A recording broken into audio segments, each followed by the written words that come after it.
अस्सलामुअलैकुम। Programme night addition में हम आपको खुशामदीद कहते हैं। नाजरीन, तब्दीली सरकार को वोट देने के बावजूद कराची की आवाम की किस्मत नहीं बदल सकी है। वफाक और सिंध हुकूमत के दरमियान इख्तियारात और वसाइल की जंग में सबसे ज़्यादा जो नुकसान हुआ है वो कराची की आवाम को हुआ है। गुज़श्ता 2 सालों के दौरान कराची की आवाम को कई मरतबा तरक्की और खुशहाली के सब्ज़ बाग दिखाए गए। कभी 162 अरब के पैकेज का ऐलान किया गया तो कभी 1100 अरब के पैकेज का, और कहा गया कि कराची के सारे मसाइल हल हो जाएंगे। बड़े बड़े दावे किए गए, मगर बदकिस्मती के साथ हुकूमत के दावे ही साबित हुए।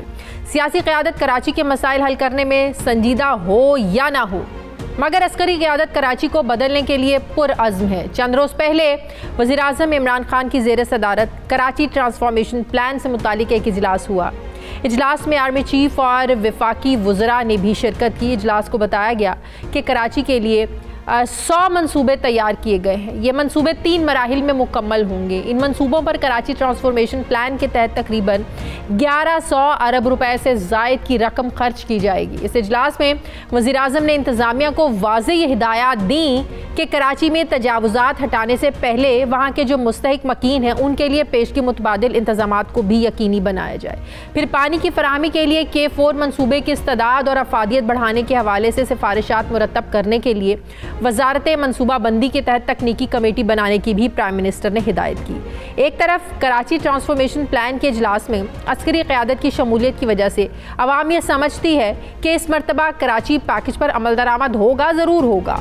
लेकिन दूसरी तरफ मुस्लिम लीग नून के रहनुमा इसहाक डार अपने कायद नवाज शरीफ के नक्शे कदम पर चलते हुए फ़ौज में तकसीम पैदा करने की एक बार फिर से नाकाम कोशिश कर रहे हैं।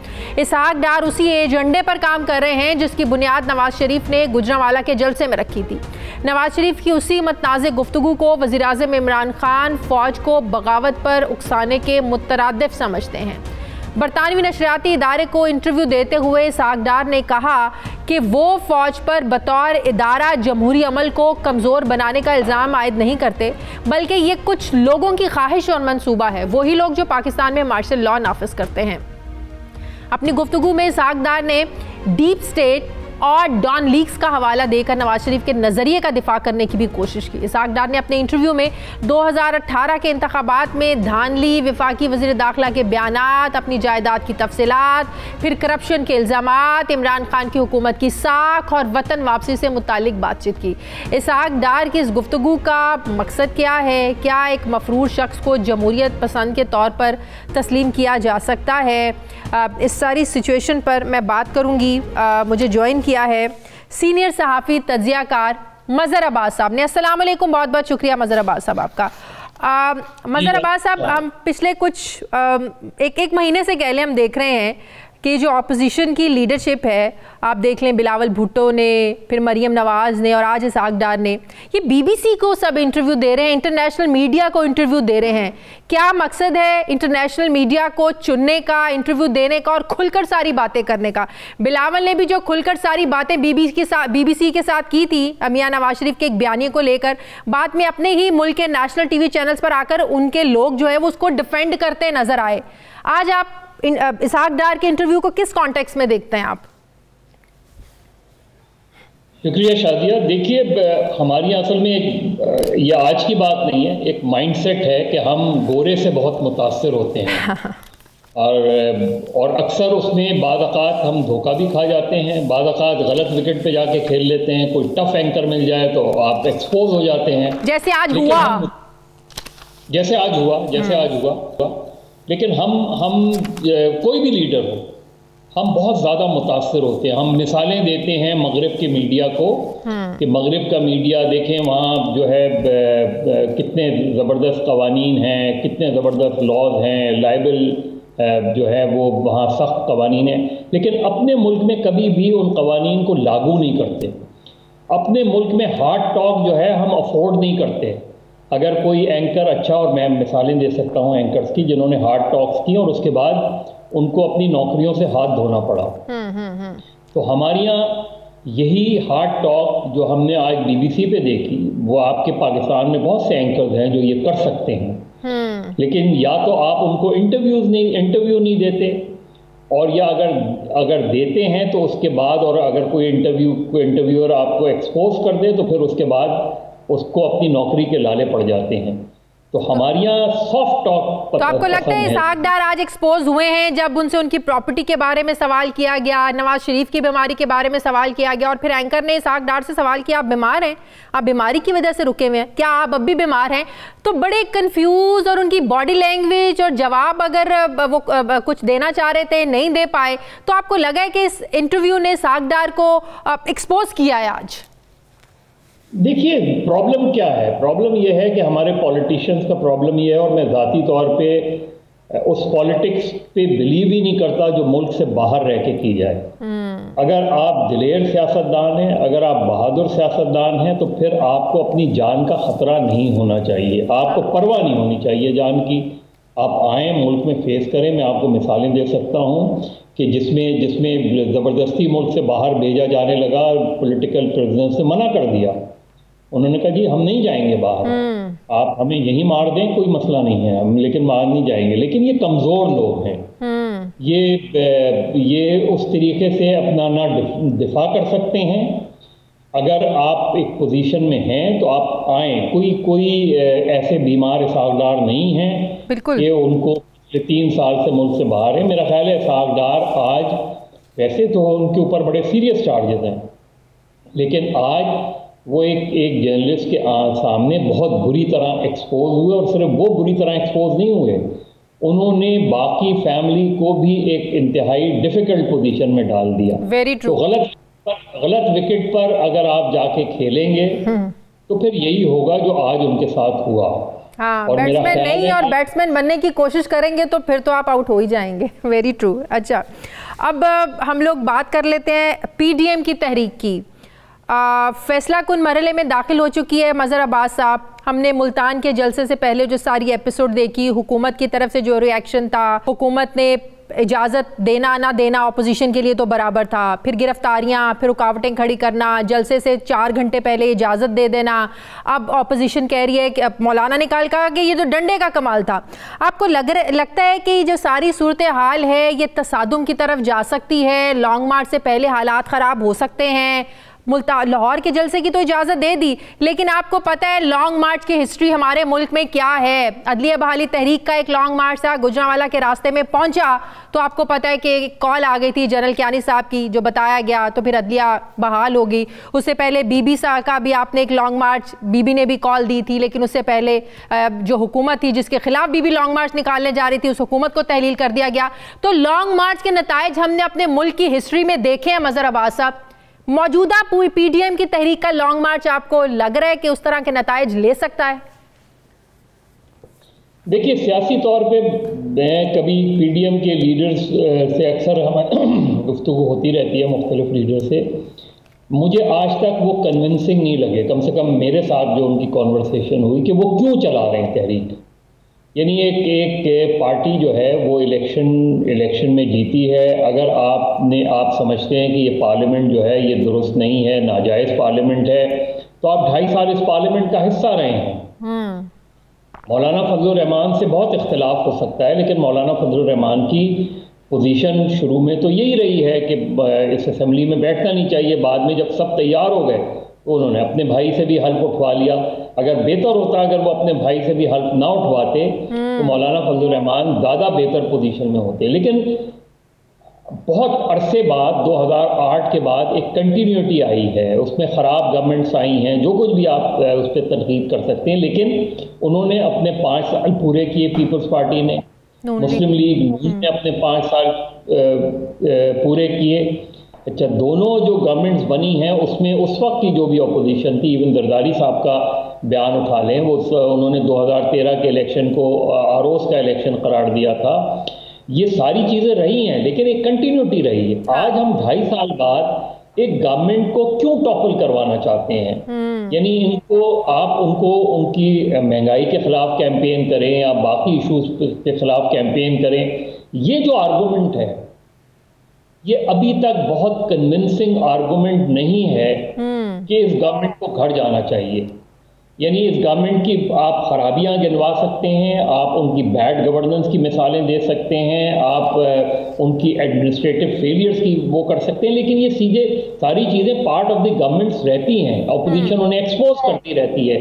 लेकिन जब आप उस तरफ जाते हैं कि कम व्हाट में हम इस हुकूमत से बात नहीं करेंगे, हम इस्टेब्लिशमेंट से बात करेंगे, यानी एक तरफ तो फिर ये जो शहबाज शरीफ साहब ग्रैंड नेशनल डायलॉग की बात कर रहे हैं सियासी कुव्वतों के दरमियान, आधी पार्टी कुछ कह रही है, आधी ऑपोजिशन कुछ कह रही है, जिस इस्टेब्लिशमेंट से आप बात करना चाहते हैं उसी इस्टेब्लिशमेंट के खिलाफ आप बयानिया भी एक रखा हुआ है आपने, उस इस्टेब्लिशमेंट से बात भी करना चाहते हैं, उसी इस्टेब्लिशमेंट का सहारा भी लेना चाहते हैं इस हुकूमत को घर भेजने के लिए।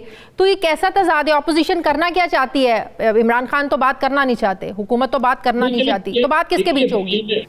देखिए, पीएमएलएन में शहबाज शरीफ साहब का एक बयानिया है, मरियम नवाज साहिबा का दूसरा बयानिया, या नवाज शरीफ साहब का दूसरा बयानिया। वो तो चले पार्टी के अंदर एक दो डिफरेंस व्यू हैं, लेकिन मैं तो ओवरऑल बात कह रहा हूँ, इवन चाहे शहबाज शरीफ हो या बाकी पीडीएम की पार्टीज हो, मुझे कम से कम ये तो बताया जाए कि क्या वजह है, किस वजह से आप इस गवर्नमेंट को टॉपल करना चाहते हैं, और 2.5 साल बाद क्यों करना चाहते हैं, 2.5 साल का अरसा क्यों दिया? अगर आप फर्ज करें पहले दिन से, अल्टीमेटली आपने ये पहले प्रूफ तो करना है। जिस तरह 2014 में इमरान खान ने 126 दिन का धरना दिया, वो भी उतना ही गलत था, वो पोजीशन भी उतनी ही गलत थी, लेकिन उसमें अल्टीमेट पहले क्या तय हुआ? पहले तय हुआ एक जुडिशियल कमीशन बनाए।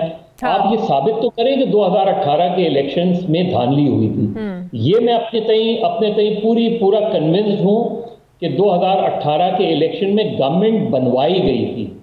धांधली एक चीज होती है और गवर्नमेंट को मैनेज करना और बनवाना दूसरी चीज होती है। कराची के नताइज उठा लें, जनूबी पंजाब महाज उठा लें, PMLQ उठा लें, BNP मैंगल उठा लें, अगर आप इन सारी चीज़ों को जोड़ लें, और उससे पहले 2018 से पहले जो बलूचिस्तान में, वो सारी डेवलपमेंट इंटरलिंक्ड है बिल्कुल। लेकिन 2018 का इलेक्शन अगर PDM समझती है, पीपल्स पार्टी समझती है, नून लीग समझती है कि धांधली हुई थी, तो उस धांधली को आपको प्रूफ तो पहले करना पड़ेगा। आपकी चार्टर में कहीं ये नहीं लिखा कि पहले ये साबित किया जाएगा, आप साबित करेंगे कि इलेक्शन में धांधली हुई। तो मैं समझता हूं कि पीडीएम का जो ये बुनियादी मुतालबा है कि हुकूमत से बात नहीं होगी, इस हुकूमत को हम तस्लीम नहीं करते। आप जिस हुकूमत के, जिस वजीर आज़म के, चाहे इलेक्शंस हो, प्रेसिडेंट के इलेक्शंस हो, स्पीकर के इलेक्शन हो, उस पार्लियामेंट का ये अपोजिशन हिस्सा है और हिस्सा रही है। तो मेरा ख्याल है कि ये जो आर्गूमेंट है उनका बहुत कन्विंसिंग नहीं है, लेकिन बहरहाल अपोजिशन का अपना एक मौक़िफ़ है, वो एक ज़ोरदार अपनी तहरीक चलाने के मूड में है, वो इस्लामाबाद जाने के मूड में है, और वहाँ मुझे मां सिवाय इसके कि एक तसादुम हो या कुछ नजर नहीं आया, एस्टैब्लिशमेंट उनसे बातचीत करे, इसके अलावा मुझे कोई तीसरा ऑप्शन नजर नहीं आता। अच्छा मज़हर अब्बास साहब, आखिरी सवाल, कराची के लिए 162 अरब का पैकेज, आपको भी याद है, हमें भी याद है, सिंध हुकूमत आज भी कह रही है कहाँ है 162 अरब रुपए का पैकेज। अब कराची ट्रांसफॉर्मेशन प्लान 1100 अरब का पैकेज, इसको आप कैसे देखते हैं? इसमें तो एक आला सतह का, आपको भी पता है, जुमे वाले दिन इजलास हुआ, अस्करी क़यादत के साथ वज़ीर आज़म ने किया और सारी प्लानिंग की। कौन कौन से 100 मनसूबे आप कराची में लगाने जा रहे हैं? कितना काबिल अमल, कितना प्रैक्टिकल लगता है आपको ये मनसूबे कराची के लिए? शादिया, कराची पे आपने एक सवाल रखा है, कराची पे आप पूरा प्रोग्राम करें। कराची में जिस तरह की सियासत में तब्दीलियां आई हैं, जिस तरह कराची में चीज़ें तब्दील होती रही हैं, जिस तरह कराची को एक तरीके से हॉस्टेज बना दिया गया, जिस तरीके से कराची में, चाहे वो ख़ास तौर पे कराची की सियासत में जिस तरीके से हमें इंटरफेरेंस नज़र आती है तीसरी कुव्वत की, वो मुझे किसी और शहर में नहीं नज़र आती। जिस तरीके से कराची में, इसकी क्या वजह है? तीसरी कुव्वत की इंटरफेरेंस का मतलब ये है कि वहाँ की जो सियासी कुव्वत है उस पर अदम एतमाद है, उस पर एतमाद नहीं है, क्या ये भी तो वजह हो सकती है? ये उनका काम नहीं है ना, ये उनका काम नहीं है कि आपको कराची में किस पर एतमाद है, किस पर नहीं है, ये लोगों का काम है। आप ये नहीं कर सकते कि किसी एक ग्रुप को बुलाएं और उससे कहें कि आपको इतनी नशिस्तें मिलेंगी, एक दूसरे ग्रुप को बुलाएं, उससे कहें आपको इतनी नशिस्तें मिलेंगी। कराची में फिर आप बल्दियाती इदारे जिस तरीके से कमज़ोर किए, सिंध गवर्नमेंट को और पाकिस्तान पीपल्स पार्टी को ये सोचना पड़ेगा कि शहरी सिंध उनको वोट क्यों नहीं देता। हाँ, ये सोचना पड़ेगा कि ये क्या है, और बिल्कुल इसी तरह पाकिस्तान के इदारों को भी सोचना पड़ेगा कि इस तरह जमातें तोड़ी और बनाई नहीं जाती, खासतौर पे पर्टिकुलरली कराची के हवाले से। सही। मेरा ख्याल है कि जो इस वक्त इमरान खान ने अनाउंस किया है, 2.5 साल में कितना इन्वेस्ट किया है अब तक। आपकी 14 सीटें हैं, 14 MNAs हैं, और मेरा ख्याल है मुझे और आपको उन 14 MNAs के नाम नहीं पता होंगे अगर हम रैंडम कहें। तो उन कॉन्स्टिट्यूंसीज पे जाके देखें, शायद हमें चंद नाम पता हो। तो मेरा ख्याल है बहुत टाइम वेस्ट कर दिया है इमरान खान ने कराची के हवाले। अगर पीटीआई को अपनी पोजीशन रिटेन करनी है अगले इंतखाबात में और बल्दियाती इलेक्शन में कोई अच्छी परफॉर्मेंस देनी है, तो कराची पैकेज पे अमल दरामद को यकीनी बनाए वजीर आजम, कुछ दिन आके यहाँ बैठें। सही, बिल्कुल ठीक। इस पर यकीनन आपने बिल्कुल सही कहा। इस पर होना चाहिए जितने कराची के मसाइल हैं, जो कुछ कराची की सियासत में होता रहा है और हो रहा है, यकीनन हमें इस पर पूरा प्रोग्राम करने की ज़रूरत है। ज़रूर करेंगे इंशाल्लाह। बहुत बहुत शुक्रिया। सीनियर तज्ज़ियाकार सहाफ़ी मज़हर अब्बास साहब मेरे साथ थे। Thank you very much. नाज़रीन, मुझे प्रोग्राम में एक ब्रेक लेनी, वापस आते हैं छोटे से वक्फे के बाद।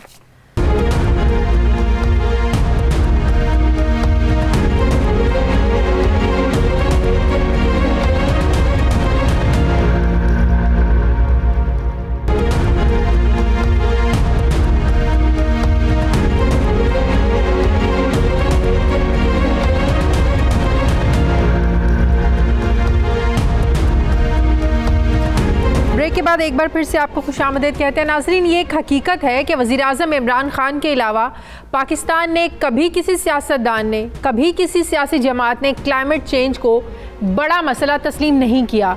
लेकिन इसी क्लाइमेट चेंज से मुतालिक तहरीक इंसाफ हुकूमत का जो फ्लैगशिप बिलियन ट्री सुनामी मंसूबा है, अब इस पर सवालात उठना शुरू हो गए हैं। तहरीक इंसाफ की हुकूमत ने मुल्क में जंगलात की बहाली के लिए 5 साल के अरसे में 10 अरब दरख्त लगाने का ऐलान किया था। गुज़श्ता 2.5 सालों के दौरान वज़ीर आज़म इमरान खान ने मुतअद्दिद मरतबा आलमी फोरम्स पर क्लाइमेट चेंज यानी मौसमियाती तब्दीली के हवाले से बड़े खुलकर बातचीत की है। माहौलियाती मसाइल के हल के हवाले से इमरान खान की कोशिशों को इसमें कोई शक नहीं कि आलमी सतह पर भी सराहा गया, तस्लीम किया गया। मगर इस सब के बावजूद अपोजिशन की जानिब से हमेशा बिलियन ट्री मंसूबे पर करप्शन के इल्ज़ामात लगाए गए। आज सुप्रीम कोर्ट ऑफ पाकिस्तान की जानिब से बिलियन ट्री मंसूबे पर बहुत से खदशात का इजहार किया गया। सुप्रीम कोर्ट वफाक और सूबों से आज ये पूछ रही है कि अब तक कितने दरख्त लगाए गए, कितने फंड्स खर्च किए गए। सुप्रीम कोर्ट ने बिलियन ट्री मंसूबे का भी तमाम रिकॉर्ड तलब किया है। आज सुप्रीम कोर्ट में दरियाओं, नहरों के किनारों पर शजरकारी से मुतालिक एक केस की समाअत हुई। समाअत के दौरान अदालत उज़्मा ने कहा कि हम पूरे मुल्क में मैजिस्ट्रेट भिजवा कर 430 मिलियन दरख्त लगाने का जो हुकूमत कह रही है कि हमने लगवाए हैं इतने दरख्त, इसको इन्वेस्टिगेट करवाएंगे। वजारत मौसमियाती तब्दीली से सैटेलाइट तस्वीर भी मंगवाई गई हैं। दौरान समाअत अदालत ने अपने रिमार्क्स में कहा कि कागज़ों में आधा पाकिस्तान जंगल है, असल में जंगल कहीं नहीं है। पंजाब, सिंध और दीगर सूबों के मुख्तलिफ शहरों में सांस लेना मुश्किल हो चुका है। इतनी गंदगी है कि मुल्क में बंदा सांस भी नहीं ले सकता। खैबर पख्तूनख्वा का बिलियन ट्री सुनामी कहाँ है, ये भी सवाल पूछा गया। कहा गया कि नारान कागान कचरा बन गया है। इस्लामाबाद में 5 लाख दरख्त कहाँ लगाए गए। बलूचिस्तान में बिलियन ट्रीज मंसूबे का कोई वजूद ही नहीं है। फिर कलर कहार की पहाड़ियों पर हाउसिंग सोसाइटीज़ बनने से मुतालिक भी सवालात हुए कि वहाँ पर सोसाइटीज़ बन रही हैं, इनकी तामीरात को रोका जाए। दौरान समाअत अदालत ने सिंध हुकूमत की जानिब से झीलों और शाहराहों के अतराफ दरख्त लगाने से मुतालिक रिपोर्ट ना पेश करने पर इस पर भी बरहमी का इजहार किया और रिमार्क्स दिए कि सिंध के अफसरान जेल भी जाएंगे और नौकरी से भी जाएंगे। अदालती हुक्म अदूली पर सिंध के अफसरान को तौहीनी अदालत के नोटिस भी जारी करेंगे। जस्टिस एजाजुल हसन ने रिमार्क्स दिए कि सिंध में जो भी फंड्स जाते हैं दबा लिए जाते हैं। साथ ही चीफ जस्टिस ने यह कहा कि सिंध में जितना भी फंड चला जाए लगता कुछ भी नहीं है। सिंध में इंसानों का जीना मुश्किल है तो दरख्त कैसे वहां पर रहेंगे। सिंध में डाकू पकड़ने के नाम पर लाड़काना के करीब जंगल काटा गया। सिंध पुलिस डाकू तो क्या, एक तितली भी नहीं पकड़ सकती। पूरे जंगल साफ हो गए लेकिन पकड़ा कोई नहीं गया। दौरान समाअत सेक्रेटरी मौसमियाती तब्दीली की जानिब से अदालत को यह बताया गया कि 43 करोड़ दरख्त मुल्क भर में लगाए जा चुके हैं। इस पर चीफ जस्टिस ने रिमार्क्स दिए कि 430 मिलियन दरख्तों का लगना नाकाबिले फहम लगता है। अगर 430 मिलियन दरख्त लग चुके होते तो पाकिस्तान की तो तकदीर बदल जाती। इतने दरख्त लगने से हमारा मौसम बिल्कुल तब्दील हो जाता। अब सवाल ये है कि वफाकी हुकूमत 43 करोड़ दरख्त लगाने के दावे के हवाले से अदालत को मुतमईन आखिर क्यों नहीं कर सकी। अहम सवाल ये भी है कि अदालती रिमार्क्स माहौलियाती आलूदगी को कम करने के हवाले से आज जो सारी समाअत हुई, जो रिमार्क्स दिए गए, ये कितने अहम हैं। मैं बात करूँगी, मुझे ज्वाइन किया है मुआविन खुसूसी वज़ीर-ए-आज़म बराए माहौलियाती तब्दीली मलिक अमीन असलम साहब ने। अस्सलाम वालेकुम, बहुत बहुत शुक्रिया मलिक साहब आपका। मलिक साहब, फ्लैगशिप मंसूबा है आप लोगों का, आप लोगों ने इस पर बड़ी बात की है, जितनी आप लोगों ने इस पर फोकस किया है इस मंसूबे को पाया तकमील को पहुंचाने के हवाले से, उतना ही ऑपोजिशन ने इसको क्रिटिसाइज किया है करप्शन के हवाले से। अब तो नौबत यह है कि सुप्रीम कोर्ट ने भी इस पर सवालात उठाना शुरू कर दिए हैं, यहाँ तक कह दिया कि कागजों में तो आधा पाकिस्तान जंगल है, असल में कुछ नजर नहीं आता। डीजी माहौलियात से भी पूछा कि इस्लामाबाद में 5 लाख दरख्त कहाँ लगाए हैं, लगता है कि सारे दरख्त बनी गाला में ही लगा दिए गए हैं। सिर्फ इस्लामाबाद की बात नहीं हुई, हर सूबे में इस मंसूबे के हवाले से सवाल उठाए गए, पंजाब में, बलूचिस्तान में, सिंध में, केपी में, हर जगह पर। तो क्या वजह है कि इस मंसूबे पर इतने सवालात उठाए जा रहे हैं? इस मंसूबे का अगर ये हाल है, आप लोग कह रहे हैं कि दरख्त लगाए जा रहे हैं, लेकिन अदालत तो सवाल उठा रही है कि दरख्त तो काटे जा रहे हैं हर जगहों से। जी बिस्मिल्लाहिर्रहमानिर्रहीम। सबसे पहले तो मैं वेलकम करता हूं कि हमारे चीफ जस्टिस साहब ने जो नोटिस लिया है ये दरख्तों की कटाई का भी, और इसके साथ साथ जो नए दरख्त लगाए जा रहे हैं। और जहां तक हमारे प्रोजेक्ट का ताल्लुक है, ये 10 बिलियन ट्री सुनामी के अंदर हम इस वक्त तक 43 करोड़ जो दरख्त हैं वो लगा चुके हैं, और वो तमाम प्रोविंसेस के अंदर लगे हुए हैं।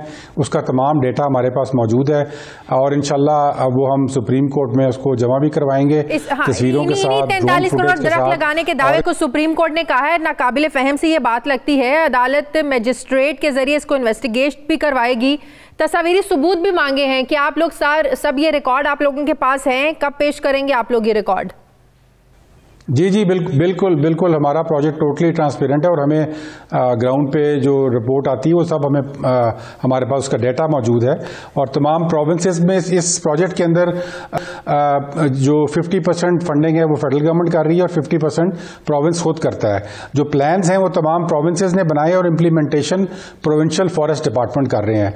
फेडरल गवर्नमेंट का इसमें काम यह है कि हम इसको मॉनिटर करते हैं और कोऑर्डिनेट करते हैं, और मॉनिटरिंग के लिए हम खुद भी करते हैं, और उसके साथ साथ हमने एक 3 पार्टी कंसोर्शियम बनाया हुआ है जो कि इंडिपेंडेंट इसकी 3rd पार्टी मॉनिटरिंग कर रहा है। उसमें WWF है, IUCN है और FAO है, और उसकी भी इंशाल्लाह काम जो है वो शुरू हो चुका है। ये जो इसके तमाम डेटा पॉइंट्स हैं कि कहाँ पे दरख्त लगे हैं, कौन से दरख्त लगे हैं, कितने लगे हैं, ये तमाम डेटा इंशाल्लाह सुप्रीम कोर्ट को हम फराहम करेंगे, और मुझे पूरी उम्मीद है कि इंशाल्लाह उनको इस मंसूबे में सूबों के साथ जो विफाक की 50% शराकत है, इसका मतलब यह है कि 50% जो फंड्स हैं, जो फाइनेंस है, वो विफाक भी करता है, ऐसे ही है?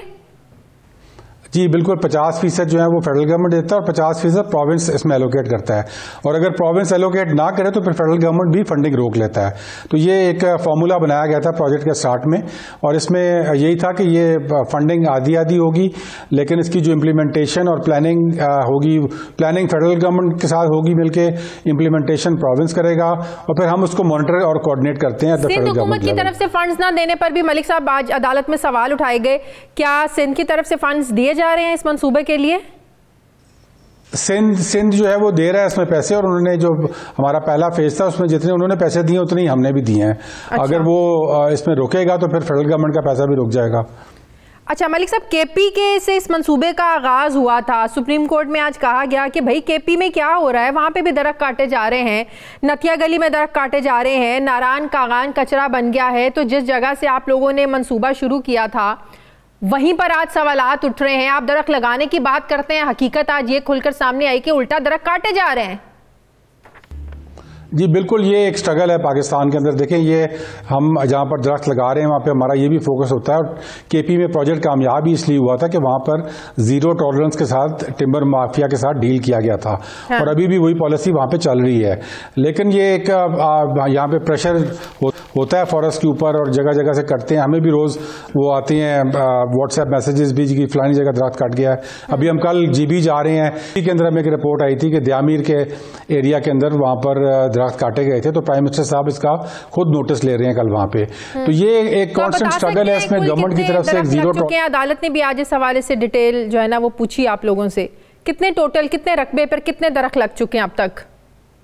जी, हमारा जो बिलियन ट्री का प्रोजेक्ट था, जो कि केपी में 2014 से 2018 में चला था, उसमें 1 अरब और 18 करोड़ दरख्त लगाए गए थे। इनमें से 60% दरख्त जो थे वो नेचुरल फॉरेस्ट में नेचुरल रीजनरेशन के जरिए हुए थे और 40% प्लांटेशन फॉरेस्ट का। इसकी तमाम डेटा भी मौजूद है, जगह भी मौजूद है। लेकिन जब अदालत ने कहा कि इतने दरख्त नर्सरियों में जो है ना वहां से लिए गए, तो अदालत ने इस पर बड़ी हैरानगी का भी इजहार किया और कहा कि अजीब सी बात है, इतने दरख्त नर्सरियों में कैसे पड़े हुए हैं, कैसे इतने दरख्त तैयार हो गए। इस पर सवाल उठा आज अदालत में कि 430 मिलियन दरख्त लगाने का जब आप लोग कहते हैं कि नर्सरियों से लिए गए, तो ये कोई हकीकत पर मबनी बात नहीं लगती। देखें, इस प्रोजेक्ट का जो सक्सेस है वो यही होती है कि आपने नर्सरीज के अंदर पहले 2 साल पौधे पैदा करने होते हैं। अब इस वक्त हमारा जो 10 बिलियन ट्री का प्रोजेक्ट है, जब हमने स्टार्ट किया तो 4 करोड़ पाकिस्तान पूरे में नर्सरीज में पौधे थे। इस वक्त 30 करोड़ पौधे नर्सरीज में पाकिस्तान में मौजूद हैं। उनका डेटा हमारे पास प्रोविंस वाइज ब्रेकअप के साथ मौजूद है कि किस प्रोविंस में कौन सी नर्सरी में कितने पौधे मौजूद हैं। ये तमाम डेटा हम इकट्ठा करते हैं और इस वक्त 30 करोड़ नर्सरीज के अंदर पौधे मौजूद हैं। इसका डेटा भी इंशाल्लाह हम सुप्रीम कोर्ट में फराहम करेंगे। उसके साथ साथ जो दरख्त लगाए गए हैं पिछले 2 साल के अंदर, उनका डेटा भी देंगे और अगले प्लान जो हमारे हैं वो भी देंगे इंशाल्लाह। तो और हमें उम्मीद है कि इंशाल्लाह जब हम वो पूरे डाटा और स्टेटिस्टिक्स रखेंगे तो इंशाल्लाह सोसाइटीज बनने के हवाले से भी बड़ा बरहमी का इजहार किया और तामीरात को रोकने का हुक्म दिया। तो इस पर तो पहले भी बात हुई थी कि इस पर यहाँ पर तामीरात नहीं होनी चाहिए, उसके बावजूद तामीरात हो रही हैं वहाँ पर। इस इशू को भी डिस्कस किया गया आज।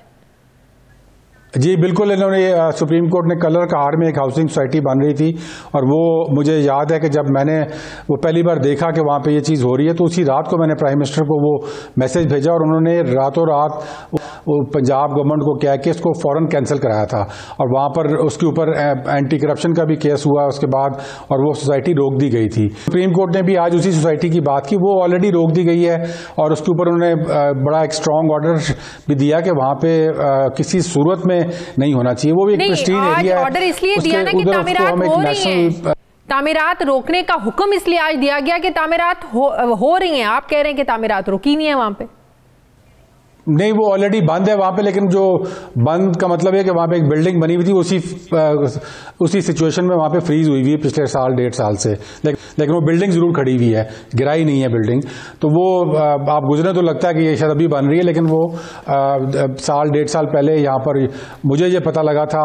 इसके बाद एक टीवी एंकर उन्होंने प्रोग्राम किया था इस पर, जब मिशन मिली तो मैंने फौरन वो प्राइम मिनिस्टर तक भेजी और प्राइम मिनिस्टर ने उसको फौरी तौर पर रुकवा दिया था।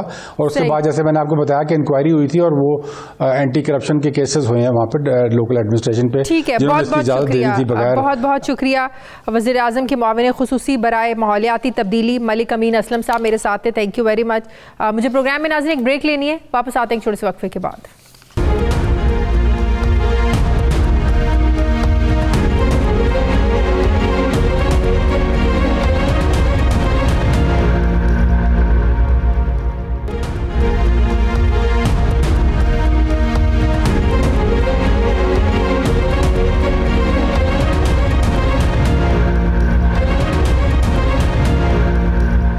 के बाद एक बार फिर से आपको खुशामदीद कहते हैं। नाज़रीन, कोरोना वायरस की शिद्दत में इजाफा हो रहा है, लेकिन अवाम अभी भी इसे गैर संजीदा ले रहे हैं।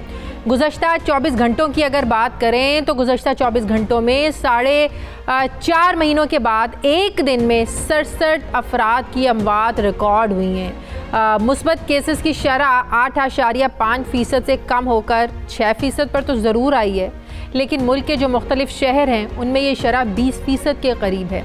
NCOC के मुताबिक कोरोना वायरस का 70% फैलाव मुल्क के 5 बड़े शहरों में है, जिनमें रावलपिंडी है, इस्लामाबाद है, पेशावर, लाहौर और कराची शामिल है। लेकिन पूरे मुल्क में कहीं भी कोरोना SOPs पर अमल दरामद होता हुआ हमें नज़र नहीं आ रहा है। ना ताजर वक्त पर दुकानें बंद कर रहे हैं, ना हर जगह मास्क का इस्तेमाल किया जा रहा है, ना जो एक सोशल डिस्टेंसिंग का कॉन्सेप्ट है इसको बरकरार रखा जा रहा है, और ना ही शादी हॉल्स में कोरोना SOPs के तहत तकरीबात हो रही हैं। फिर अपोजिशन के जलसों, जो जमातों के जो जलसे हैं उनके क्या कहने, भरपूर जलसे हो रहे हैं। हस्पतालों में सूरत हाल ये है कि जगह कम पड़ने लगी है, लेकिन आवाम और सियासी नुमाइंदों की जानिब से कोरोना की दूसरी लहर पर संजीदगी का मुजाहरा नहीं किया जा रहा, जो यकीनन एक अलार्मिंग सिचुएशन है। इतनी गैर संजीदगी के नताइज कितने भयानक हो सकते हैं, इसका अंदाज़ा लगाना भी मुश्किल है। जबकि मुल्क के सबसे बड़े सूबे पंजाब में कोरोना के मुस्बत केसेस की शरह 3.5% है, जो दीगर सूबों से तो कम है, लेकिन PDM के जलसों का जो मरकज़ है यह पंजाब बन चुका है। गुज़श्ता रोज़ मुल्तान जलसे में कोरोना SOPs की धज्जियाँ उड़ाई गई। सियासी क़यादत ख़ुद तो कंटेनर पर मास्क लगाए मौजूद थी, लेकिन आवाम जो सड़कों पर मौजूद थे, कोई सोशल डिस्टेंसिंग नहीं थी, कोई मास्क नहीं किसी ने लगाए हुए थे। हुजूम की शक्ल में लोग एक दूसरे के साथ मौजूद थे। ऐसे में सवालात उठाए जा रहे हैं कि अगर हुकूमत जल्द से रोक नहीं सकती तो तालीमी इदारों को फिर क्यों बंद किया है। तालीमी इदारों में तो SOPs को यकीनी बनाना मुमकिन है, जबकि इन खदशात का इजहार भी किया जा रहा है कि पंजाब में होने वाले जलसों के असरात 2 हफ्तों तक सामने आएंगे और इसके संगीन नताइज सामने आ सकते हैं। मैं बात करूंगी, मुझे सूबाई वज़ीर सेहत पंजाब डॉक्टर यास्मीन राशिद साहिबा ने मुझे ज्वाइन किया। अस्सलाम वालेकुम, बहुत बहुत शुक्रिया डॉक्टर साहिबा आपका। डॉक्टर साहिबा, कोई शक नहीं है इसमें दूसरी लहर बड़ी ख़तरनाक है, शदीद है, ये भी एक हकीकत है। पहले की तरह लोग अब इसको संजीदगी से नहीं ले रहे हैं। लोग क्या, सियासी जमातें इसको जो है ना वो संजीदगी से नहीं ले रही हैं। ऑपोजिशन के जो जलसे हो रहे हैं वो तो ज़िद कह लें या ना कह लें, वो तो कर ही रहे हैं। आप लोगों ने इजाज़त देकर लग रहा है कि कोरोना को आप लोग दावत दे रहे हैं कि आ जाएं, हमें कोई फ़र्क नहीं पड़ता। यहाँ पर आप लोगों के रेट पर भी सवालात उठाए जा रहे हैं। स्कूल तो बंद करा दिए, दुकानें, मार्केट्स, उनकी टाइमिंग्स कम करा दी। इन जलसों को नहीं रोक सके आप लोग। मेरा ख्याल है शाजिया, सबसे पहले तो मैं आपको ये बताती जाऊं कि आज के दिन में 543 नए केसेस पंजाब में सामने आए हैं और जो तकलीफ दे बात है वो ये है कि 45 लोग इंतकाल कर चुके हैं कोविड से एक दिन के अंदर। तो ये तो डेफिनेटली तादाद जो है, क्योंकि नेचुरली ये ज़रा ज़्यादा सीरियस है, क्योंकि मरीज़ अब जो हमारे पास अस्पतालों में आते हैं ये वो मरीज़ हैं जो ऑलरेडी जिनमें सिम्टम्स होते हैं और सिम्टम्स होने की वजह से नेचुरली उनकी फिर कॉम्प्लिकेशंस ज़्यादा होती हैं। तो आप खुद अंदाज़ा लगा लें कि 45 लोग आज इंतकाल कर गए हैं। अब जहाँ तक ताल्लुक़ है कि जी हुकूमत क्या करे SOPs के बारे में, हुकूमत का काम है कि हम उनको मुसलसल लोगों को हदायत भी दे रहे हैं, नसीहत भी दे रहे हैं। जो इस वक्त बहुत बड़ा काम हमने किया हुआ है वो लॉकडाउन का किया हुआ है। आपको कल के मैंने अपने प्रेस कॉन्फ्रेंस में भी बताया था कि कोई तकरीबन हमने 2000 और इस वक्त आज के दिन में 50 लॉकडाउन किए हुए हैं और उनके पीछे हमने कोई 40,000 लोग जो हैं उनको कन्फाइन किया हुआ है अपने अपने मोहल्लों और इलाकों में, ताकि वबा की फैलाव ना हो। This is one of the most important steps जो हम इस वक्त कर रहे हैं। अब जहाँ तक आप ऑपोजिशन की बात कर रही हैं, मैं तो कई दफ़ा मुझे अफसोस होता है, आप ही लोगों के तकाजे होते हैं, अगर रोकें तो तब बुरे, ना रोकें तो तब बुरे। अब आप बताइए, जो कल तमाशा खड़ा किया गया था, वहाँ आजाब खड़ा किया गया, मेरी बात सुनिए डॉक्टर साहब, जलसे करना ऑपोजिशन का हक है, लेकिन इस सारी सूरत हाल में जिम्मेदारी आप लोगों पर बनती है। आप ठीक है ऑपोजिशन जलसे करे, लेकिन इस सारी सिचुएशन को में जो आप लोगों ने SOPs बनाए हैं या आप लोगों ने इजाज़त नहीं दी, इस चीज़ को इम्प्लीमेंटेशन करवाना भी तो आप लोगों का काम है ना। जलसे से पहले आप लोग बड़े ऐलानात करते हैं, जलसा नहीं होने देंगे, SOPs पर अमल दरामद करवाएंगे, रुकावटें खड़ी होती हैं, लोगों को गिरफ्तारियाँ होती हैं। जलसे से 4 घंटे पहले ऐलान हो जाता है कि हमें कोई मसला नहीं है। अब लाहौर के जलसे की भी आप लोगों ने इजाज़त दे दी है। तो आप लोगों के एटीट्यूड की समझ नहीं आ रही है ना कि हुकूमत चाहती क्या है आखिर। नहीं, देखिए, मेरा ख्याल है कि हुकूमत ने एक कोशिश की और उन्होंने समझा कि शायद अपोजिशन वाले समझ जाएं इस बात को। अफसोस से ये कहना पड़ता है कि उन्होंने बिल्कुल नहीं समझा। उन्होंने अपना इज्जत बेइज्जती का मसला इसलिए बनाया हुआ है कि उनकी सर्वाइवल की जंग है। वो कोई खुदा ना खास्ता, कोई आपका ख्याल है अचानक उनको मोहब्बत होगी अवाम से कि अवाम के लिए जलसे जलूस कर रहे हैं। वो तो अपने अब्बाओं के लिए, अपने घर वालों के लिए, अपने ख़ानदान वालों को बचाने के लिए जलसे जलूस कर रहे हैं। जहाँ रहे मौलाना साहब का ताल्लुक, तो मौलाना साहब जो हैं वो तो आपको पता है, क्योंकि बिल्कुल ही सियासत से बाहर हो गए थे, तो ये एक तरीका उनका सियासत में ज़िंदा रहने का। और मैं जब देखती हूँ इनका इकट्ठ, तो मुझे वक्त याद आता है, क्योंकि मैं तो आपको पता है कि पुरानी एक्टिविस्ट रही हूँ। पीपल पार्टी का भी ज़माना था और मैं सोच रही हूँ कि आज वो वक्त आया है कि बेनज़ीर की औलाद जो है वो उन लोगों के साथ जाके खड़ी हो गई है जो देखिए वो उनकी सियासत है, वो लोग सियासत कर रहे हैं, हुकूमत का काम है, हुकूमत ने जो SOPs बनाए हैं या हुकूमत ने जो लिमिटेशंस रखी हैं, हुकूमत अपनी रेट को तो चैलेंज ना होने दे। इस वक्त आप लोगों के रेट को क्वेश्चन किया जा रहा है। देखिए मैं तो अपने जो हमारे लोग हैं उनको भी मना करती हूँ और इनको भी मना करती हूँ, सबको मना करती हूँ। डॉक्टर फिरदौस आशिक अवान से पूछा कि उन्होंने रैली क्यों निकाली, पूछा और मैंने आज सुबह शुक्रिया अदा किया जमात इस्लामी का कि कम से कम उन्होंने अपनी रैलीज रोक दी हैं। उन्होंने तो कम से कम इस बात का ख्याल किया है कि अवाम में ये बात ना फैले।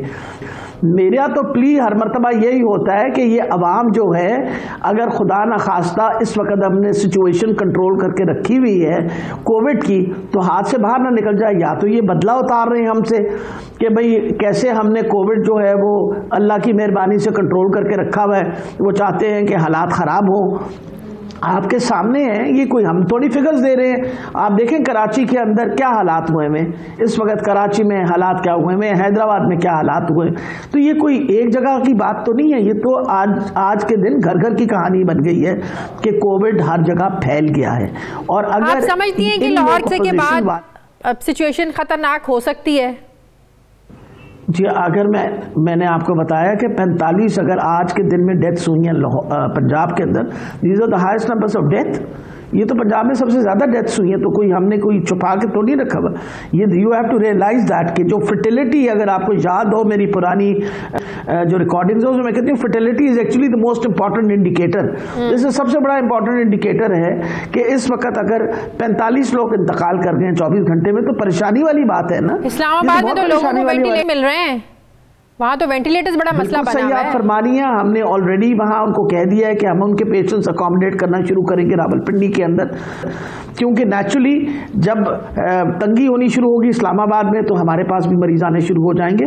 ये सारी चीज़ें सामने रख के तो मैं तो वो जो आजकल माशाल्लाह जो अगली पौध अपने हमारे बड़े लीडरों के बाल बच्चा जो है वो सड़कों पे आके जो आजकल तकरीरें कर रहा है, उसमें ये भी तो तकरीर करे कि वबा फैल रही है और आपको हमदर्दी होनी चाहिए उन लोगों के साथ जो लोग बेचारे आपकी खातिर अगर आते हैं, कल वबा में मुब्तला हो गए तो आप इनकी तीमारदारी करेंगे।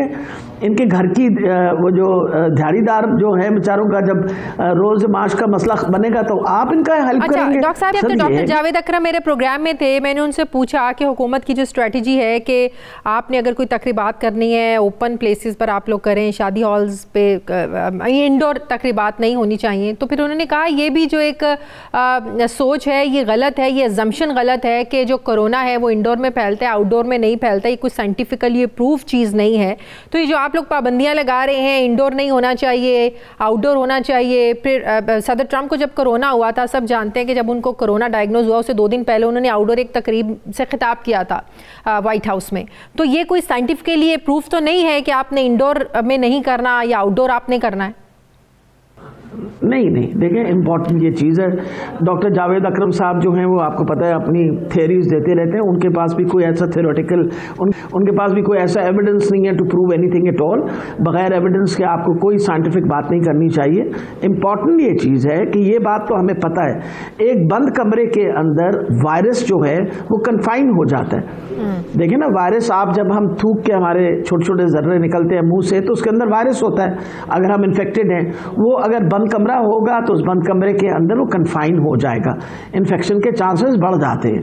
अगर आप खुली जगह में होंगे तो नेचुरली इन्फेक्शन तो लगेगी, लेकिन शायद उसकी इंटेंसिटी उस तरह ना हो। और ये इसी तरह की थ्योरी है जिस तरह की वो थ्योरी दे रहे हैं। अहम चीज़ ये है कि हमें इन सारी चीज़ों का आपका क्या ख्याल है? हम कितने मजबूर हुए हैं, हमने स्कूल बंद कर दिए, हमने कॉलेज बंद कर दिए, शादियों का हमने ख़ास तौर पे इसरार किया कि आप मेहरबानी करके खुली जगह पे करें। आप ये कोशिश करें कि कम से कम कोई हवादार जगह हो और नेगेटिव अगर वहाँ हवा चलती हो। सूबाई वज़ीर सेहत पंजाब डॉक्टर यास्मीन राशिद साहिबा मेरे साथ ही, थैंक यू वेरी मच। नाज़रीन, मुझे प्रोग्राम में एक ब्रेक लेनी, वापस आते हैं छोटे से वक्फे के बाद।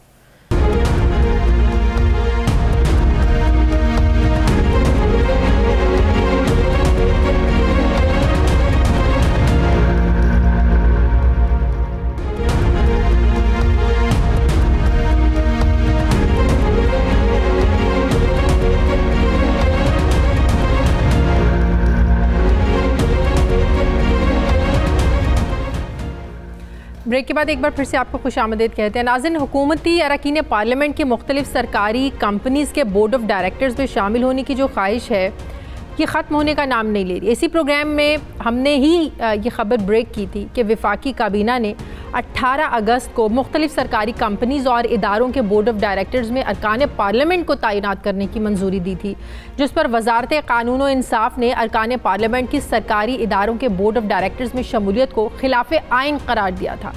वजारत कानून और इंसाफ की जानिब से ये मौक़िफ़ इख्तियार किया गया था कि आइन में ऐसी कोई गुंजाइश नहीं है जिसके तहत अरकान पार्लियामेंट को किसी भी सरकारी इदारे के बोर्ड ऑफ डायरेक्टर बशमूल कानूनी बोर्ड में शामिल किया जा सके। वजारत कानून की जानिब से वफाकी काबीना के इस इक़दाम को गैर कानूनी करार दिए जाने के बावजूद अभी भी अरकान पार्लियामेंट इस बात पर बज़िद हैं कि उन्हें सरकारी कंपनीज़ के बोर्ड ऑफ डायरेक्टर्स में शामिल किया जाए, जिसके बाद अब ज़राए ये दावा कर रहे हैं कि इस मामले का दोबारा से जायज़ा लिया गया है और वज़ीर-ए-आज़म ने वजारत कानून को हिदायत दी है कि आइन के आर्टिकल 242 की तशरीह के लिए सुप्रीम कोर्ट को अब रेफरेंस भेजा जाए। अब सवाल ये है कि अरकान पार्लियामेंट सरकारी कंपनीज़ में बोर्ड ऑफ डायरेक्टर्स का ओहदा लेने के लिए आखिर इतने बेताब क्यों हैं। एक और अहम खबर यह है कि 1 साल गुजरने के बावजूद वफाकी हुकूमत खिलाफ कानून तैनात किए गए 799 अफसरान का जो मामला है इसको हल नहीं कर सकी है। वजारत कानून की पुरानी तारीखों से तैनातों की तौसीक की मुखालफत के बाद अब वफाकी काबीना ने ये मामला भी सुप्रीम कोर्ट में भिजवाने का फैसला किया ताकि सुप्रीम कोर्ट 216 में मुस्तफ़ा एम्पेक्स केस के फैसले की रोशनी में खिलाफ कानून तैनात जो अफसरान हैं इनकी किस्मत से मुतालिक अब सुप्रीम कोर्ट फैसला करे। अब इन दोनों अहम मामलात पर वफाकी हुकूमत ने सुप्रीम कोर्ट से रुजू किया है। मैं बात करूंगी, मुझे ज्वाइन किया है इस्लामाबाद से ब्यूरो चीफ सुहेल इकबाल भट्टी ने। अस्सलाम वालेकुम, बहुत बहुत शुक्रिया सुहेल इकबाल भट्टी। सुहेल, हमें याद है हमने ये खबर ब्रेक की थी कि वफाकी काबीना के मैंने मंजूरी दी है कि जो अरकान पार्लियामेंट है बोर्ड ऑफ सरकारी इदारों के बोर्ड ऑफ डायरेक्टर्स में शामिल होना चाहते हैं। वजारत कानून ने पहले भी कहा था कि आइन में इस चीज़ की गुंजाइश मौजूद नहीं है। क्या वजह है कि वफाकी काबीना की जिद के सामने वज़ीर-ए-आज़म ने कह दिया है कि आइन का आर्टिकल 242 की तशरीह के लिए सुप्रीम कोर्ट से रुजू किया जाए। वजारत कानून जो उन्हें बात कह रही है वज़ीर-ए-आज़म को वो समझ में नहीं आ रही है। बिल्कुल शाज़िया, अपने प्रोग्राम में हमने ये खबर ब्रेक की थी कि वफाकी काबीना ने अगस्त 2020 में ये बाज़ाब्ता तौर पर मंजूरी दी थी एक समरी के ज़रिए से कि अरकान पार्लियामेंट और काबीना अरकान किसी भी सरकारी कंपनी की बोर्ड ऑफ डायरेक्टर का मेंबर बन सकते हैं। ये बहुत हैरानकुन मामला था, लेकिन बहुत से कैबिनेट मेंबर्स ने इस बात की एडवोकेसी की थी। प्राइम मिनिस्टर इमरान खान की माइंड मेकिंग की गई थी कि हमारे पास बहुत एक्सपर्टीज़ हैं, कुछ अरकान पार्लियामेंट की बहुत एक्सपर्टीज़ हैं, उन्हें मुख्तलिफ कंपनियों के बोर्ड ऑफ डायरेक्टर में शामिल किया जाए तो इन कंपनियों की तकदीर संवर सकती है। वो कंपनियां जो सालाना 400 से 500 रुपये खसारा करती हैं, उनका कहना था कि हमारे पास ऐसी एक्सपर्टीज़ है कि हम उनको बेहतर बना देंगे। ये बड़ा हैरानकुन अमर था कि बहुत से अरकान पार्लियामेंट प्राइम मिनिस्टर के एडवाइज़र हों, स्पेशल असिस्टेंट हों, फेडरल मिनिस्टर्स हों, उनके कॉन्फ्लिक्ट ऑफ इंटरेस्ट भी हैं, वो खुद बिजनेस करते हैं। और यही तासुर था कि जब ये किसी कंपनी के बोर्ड में शामिल होंगे तो अल्टीमेटली पॉलिसी मेकिंग के जरिए से अपने ही अपने दोस्तों को नवाजने की कोशिश करेंगे। इनडायरेक्टली फायदा दिया जाएगा। तारीख है, माजी के अंदर यही केसेस होते रहे। एग्जैक्टली लेकिन हैरानकुन तौर के ऊपर उस वक्त जब काबीना ने मंजूरी दी, शायद उस इजलास में वफाकी वजीर कानून की तरफ से इनपुट शायद ना आ सकी, लेकिन मंजूरी हो गई। उसके बाद वफाकी वजीर कानून मिनिस्टर फ़ोग नसीम साहब ने आवाज़ उठाई और उन्होंने कहा कि यह इकदाम आइन के मुनाफी है। फिर भी अरकान को तसल्ली ना हुई, और लेकिन जब उन्होंने कैबिनेट के अंदर इस मामले को टेकअप किया तो वफाकी वजीर पावर डिवीज़न उमर अयूब साहब प्राइवेट पावर इंफ्रास्ट्रक्चर के बोर्ड के वो चेयरमैनशिप से अलग हो गए, क्योंकि कोई भी रुकने पार्लियामेंट आइन के आर्टिकल 63(1) की झैली शिक ई और के मुताबिक अगर वो किसी ऐसी कंपनी जिसके अंदर वफाकी हुकूमत की शेयर होल्डिंग है, उसके अंदर अक्सरियत हो, भले मिनॉरिटी में हो, उसके अंदर अगर वो मेंबर बनते हैं तो वो नाअहल हो सकते हैं। जब उन्होंने वजाहत की तो उमर अयूब साहब ने यह मुनासिब समझा कि मुझे फौरी तौर पर अलग हो जाना चाहिए। लेकिन बहुत से कैबिनेट मेंबर्स और अरकान पार्लियामेंट जिद हैं कि नहीं, कानून के अंदर तरमीम करनी है, कोई ना कोई रास्ता निकाला जाए कि हमने कंपनियों के बोर्ड में शामिल होना है। तो दोबारा मामला आया, इसके लिए वजारत कानून का मौक़िफ़ क्या है? कानून में तरमीम करने की भी जरूरत पड़ेगी इसमें। फिर अगर सुप्रीम कोर्ट ने भी ये कह दिया, सुप्रीम कोर्ट से तो रुजू किया, सुप्रीम कोर्ट ने कहा कि कानून में तरमीम करनी पड़ेगी, तो ये हुकूमत इस पोजीशन में तो नहीं है कि कवानीन में तरमीम कर सके? शादी, ये बड़ा संगीन मामला है, चूंकि वजारत कानून ने और उसके साथ अटार्नी जनरल पाकिस्तान ने दो टोक अंदाज में कहा है कि आइन के अंदर इसकी गुंजाइश नहीं है। कानून तो बात की बात है, आइन के आर्टिकल 63(1) के झेली शिक ई और के मुताबिक आप ऐसा कर ही नहीं सकते। अब हाँ, आइन के आर्टिकल 63(1) के ई और के में अगर तरमीम कर ली जाए तो ये मुमकिन हो सकता है, जिसकी कोई पॉसिबिलिटी नहीं है, क्योंकि वफाकी हुकूमत तो सादा अक्सरियत से कानून पास करवाने के हवाले से उन्हें बड़ी मुश्किल होती है, तो आइन के अंदर तरमीम करना मुमकिन दिखाई नहीं देता। लेकिन अब वफाकी काबीना के अरकान के इसरार के ऊपर प्राइम मिनिस्टर पाकिस्तान ने कैबिनेट के प्लेटफॉर्म से वजारत कानून को यह हिदायत की है, बज़ाब्ता मंजूरी दी गई है कि सुप्रीम कोर्ट ऑफ पाकिस्तान में रेफरेंस फाइल किया जाए और इस मामले के ऊपर सुप्रीम कोर्ट ऑफ पाकिस्तान से फैसला करवाया जाए आइन के आर्टिकल की तशरीह के हवाले से। हैरान कुन तौर के ऊपर यह गैर मामूली इकदाम है।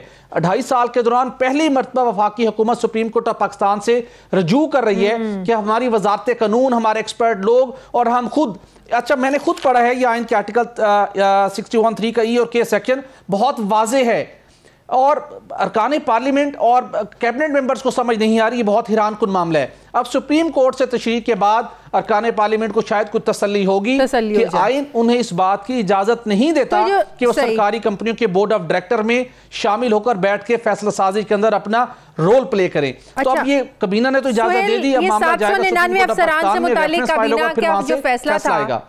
जो 799 अफसरान खिलाफ कवानीन जो तैनात किए गए थे, वजारत कानून ने इस पर क्या एतराज़ उठाया है, जो इस पर भी सुप्रीम कोर्ट से रुजू करना है इन्होंने?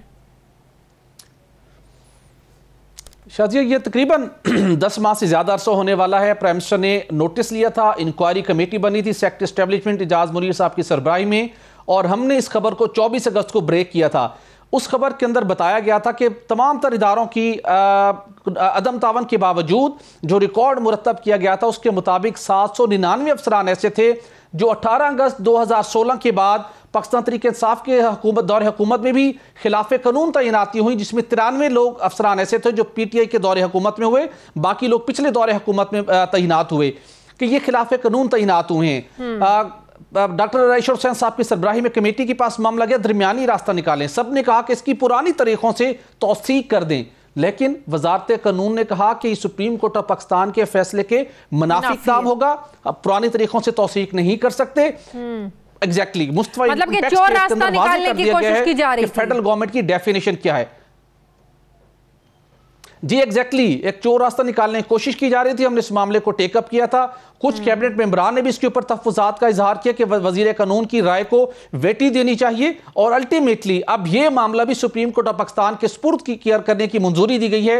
रेफरेंस फाइल होगा कि सुप्रीम कोर्ट ऑफ पाकिस्तान बताए कि 799 अफसरान, जिसमें से 50 अफसरान इस वक्त भी खिलाफ कानून मुख्तलिफ ओहदों पर बराजमान है, उनकी किस्मत का क्या होगी, यह फैसला भी अब सुप्रीम कोर्ट ऑफ पाकिस्तान करेगी। बहुत शुक्रिया इस्लामाबाद के ब्यूरो चीफ सुहेल इकबाल भट्टाते, थैंक यू वेरी मच। नाज़रीन, हमारे प्रोग्राम का वक्त हो गया है। प्रोग्राम के लिए आप हमें फीडबैक ज़रूर दीजिएगा। मेरी आपसे मुलाकात होगी कल। अपना ख्याल रखिएगा। मुझे इजाज़त दीजिए। अल्लाह हाफ़िज़।